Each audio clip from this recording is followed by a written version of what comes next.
सुप्रभात बच्चों। My self Meenakshi Sharma.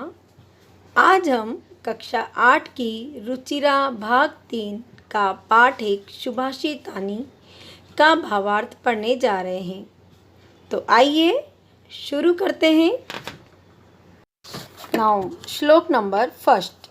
गुणा गुणज्ञेषु गुणा भवन्ति ते निर्गुणं प्राप्य भवन्ति दोषा सुस्वादुतोयाः प्रभवन्ति नद्ये समुद्रे मासाद्ये भवन्त्यपेहा। प्रसंग प्रस्तुत श्लोक हमारी पाठ्य पुस्तक रुचिरा भाग 3 के पाठ 1 सुभाषितानी से लिया गया है। भावार्थ: गुण गुणों को जानने वाले व्यक्तियों के पास गुण होते हैं।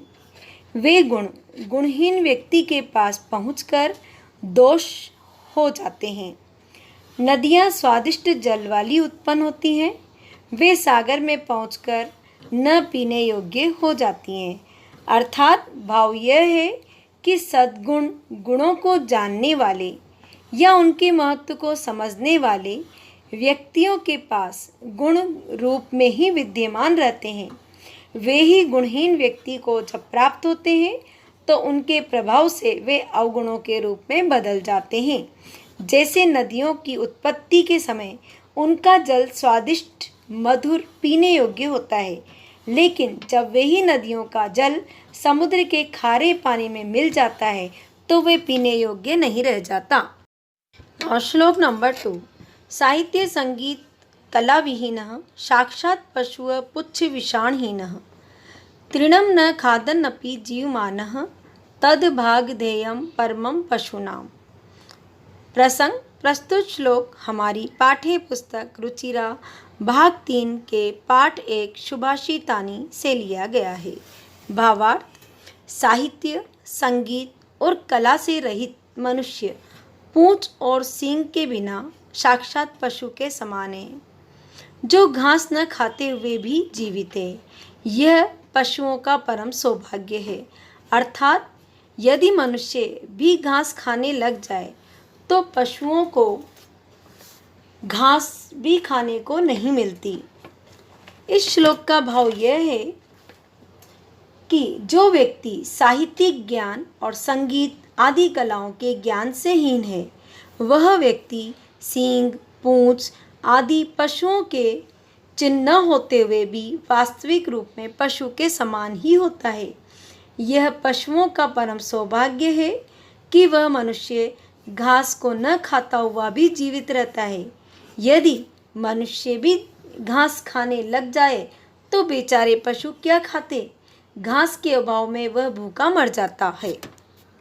और श्लोक नंबर 3।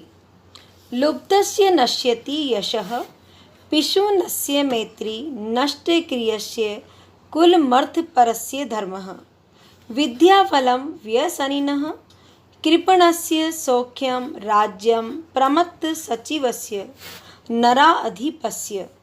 प्रस्तुत श्लोक हमारी पाठ्य पुस्तक रुचिरा भाग 3 के पाठ 1 सुभाषितानी से लिया गया है। भावार्थ: लोभी का यश अर्थात जो लालची व्यक्ति होता है उसका यश, चुगलखोर की मित्रता, निष्क्रिय का कुल, धन पर आश्रित रहने वाले का धर्म, बुरी आदत वालों का विद्या का सुफल, कंजूस का सुख और आलस्य से युक्त मंत्री वाले राजा का राज्य नष्ट हो जाता है।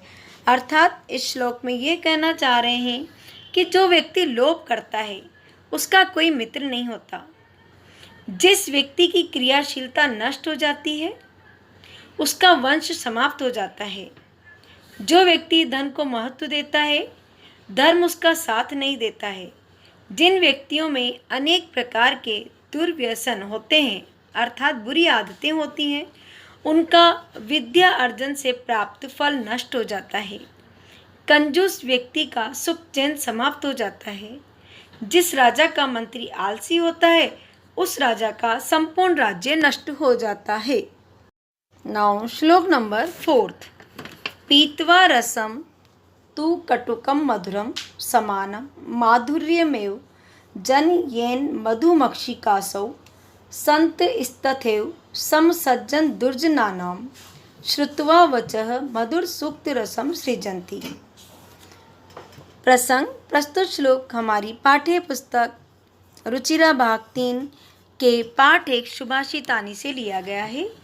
भावार्थ, ये मधुमक्खी तो कटु रस को मीठे के समान, कटु रस में जो कड़वा रस है, जिसका टेस्ट कड़वा है, उस कड़वे रस को पीकर भी वो मीठे के समान ही मधुरता को उत्पन्न करती है।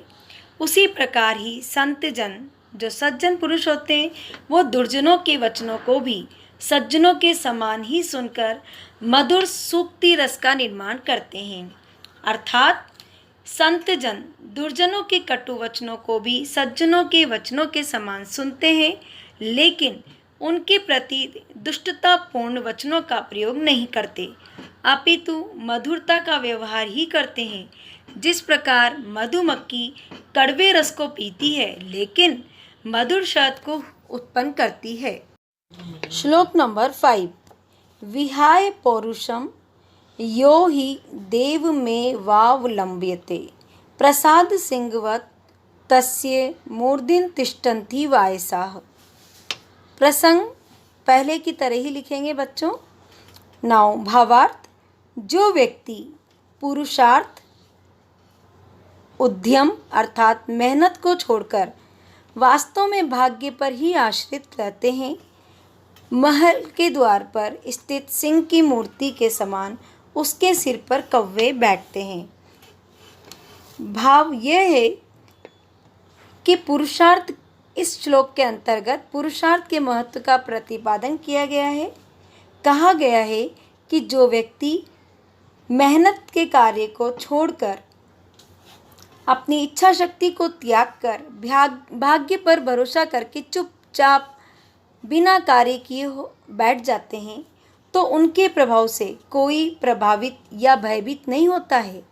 जिस प्रकार राजमहल के द्वार पर स्थित सिंह की मूर्ति के सिर पर कौवे बैठते हैं। नंबर 6।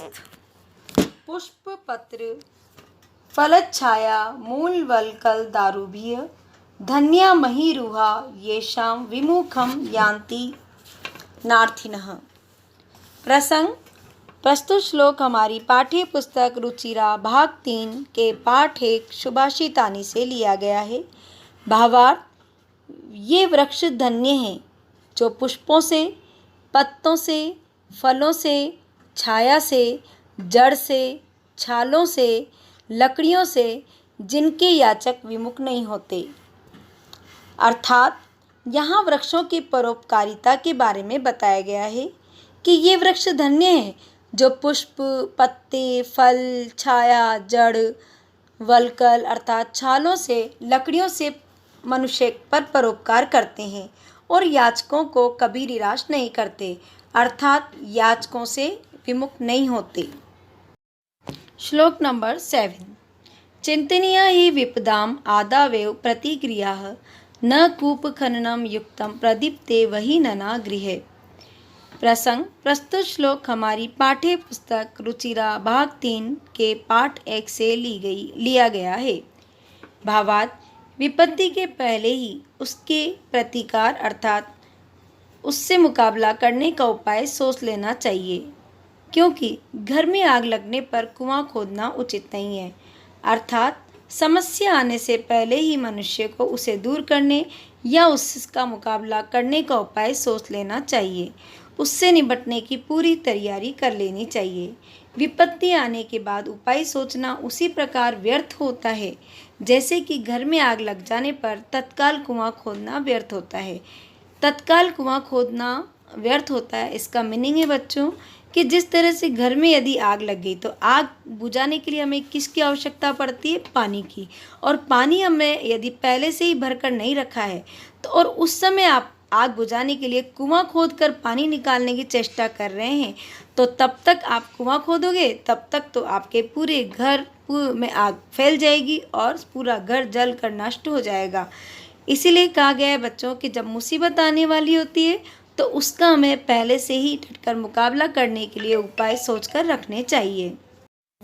शब्दार्थ के लिए बच्चों नीचे डिस्क्रिप्शन बॉक्स में देखिए, और यदि आपको वीडियो पसंद आया है तो उसे सब्सक्राइब करना ना भूलें। Thank you.